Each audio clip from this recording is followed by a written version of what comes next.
with this code 17CV73. This is for civil engineering students. I'm going to discuss session 4 in the module 3. In this session 4, the contents we are going to discuss are derivation from simple storm hydrographs, S-curve and its computations, conversion of unit hydrograph of different durations. Just to recall, in the session 1, we have discussed about runoff, what is runoff, what is the definition of the runoff, and what are the factors which will have an impact on the runoff yield.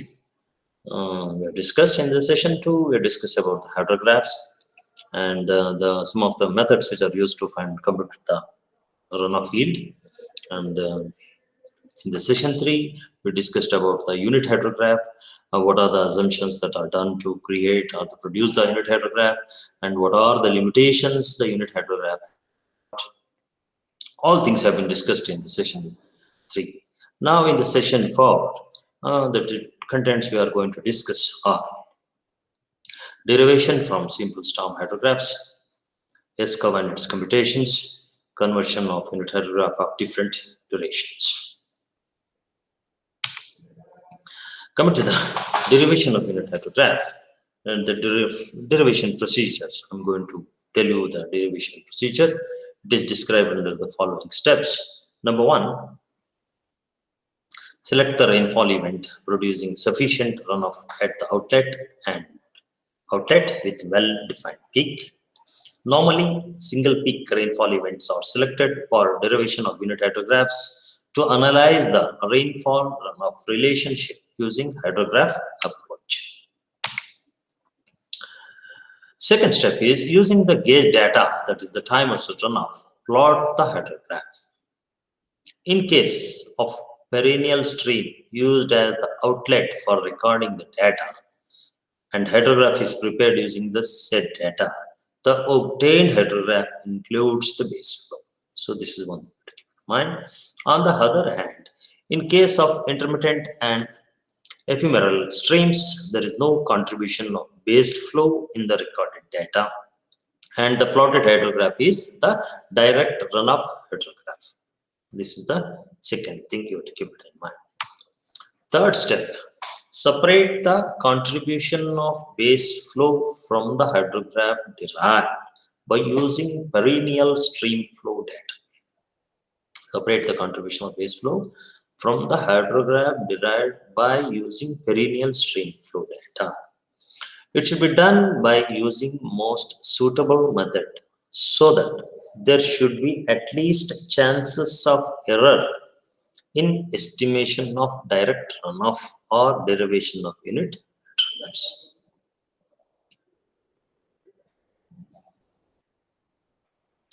Fourth step, find the ordinates of the direct runoff hydrograph for each time segment of the hydrograph.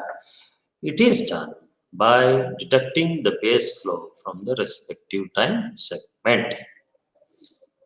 Fifth step is plot the ordinates of the DRH determined in step 4. The obtained hydrograph is the direct runoff hydrograph. Compute the depth of ER based on the derived DRH in step 5. It is carried out by using the formula. If the computed ER is the unit depth, the derived DRH in step 5 is the unit hydrograph, otherwise it is DRH only. If ER is not unit depth, compute the ordinates of the UHG by dividing the ordinates of DRH of respective time segment with the determined depth of ER in step 6. This is done as per the assumption of principle of linearity. Then plot the ordinates of UHG obtained in the step 8. This is the UHG for the given ER duration. And finally, check the sketched unit hydrograph whether it represents the depth of ER as unit depth or not. If not, then correction or adjustment in UHG is sketch is required. So these are the 10 steps that are used to derive the unit graph. Let us see unit hydrograph of different durations. What is this? Originally, a unit hydrograph derived for a given watershed is of fixed duration of ER depending on the rainfall event. ER duration affects the yield of direct runoff from a watershed due to a given rainfall, and accordingly, the nature of UHG also. Because of this reason, sometimes the requirement of UHG for different UR durations is required for hydrological analysis of a watershed. A unit hydrograph may be in the multiple of given duration of ER of UHG and of any ER duration. The unit hydrograph may be in the multiple of given duration of ER of UHG and of any your duration. Case 1.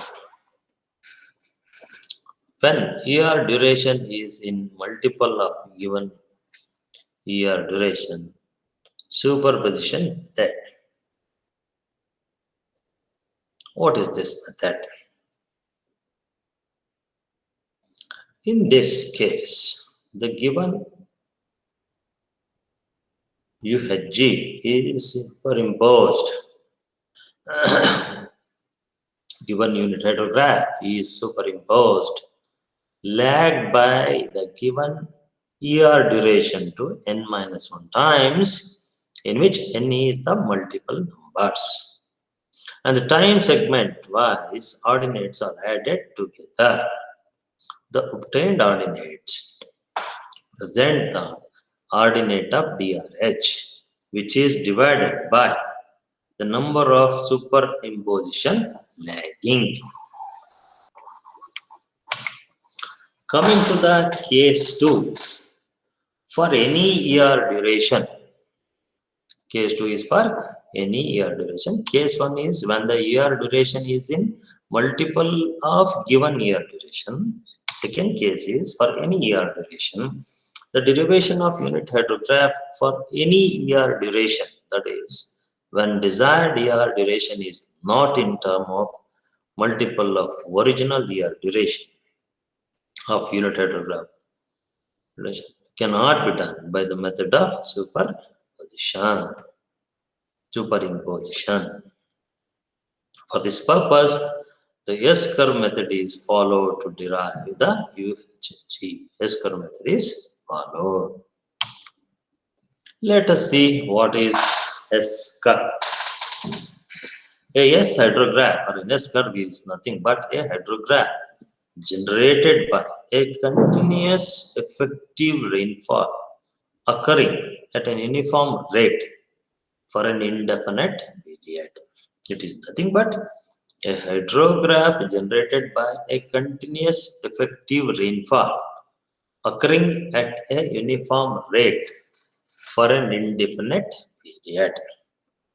It is called a hydrograph because the shape of the hydrograph comes out like an alphabet. Yes, though slightly deformed. I'm going to show you a typical S hydrograph. Again, it is nothing but a hydrograph generated by a continuous effective rainfall occurring at an uniform rate for an indefinite period.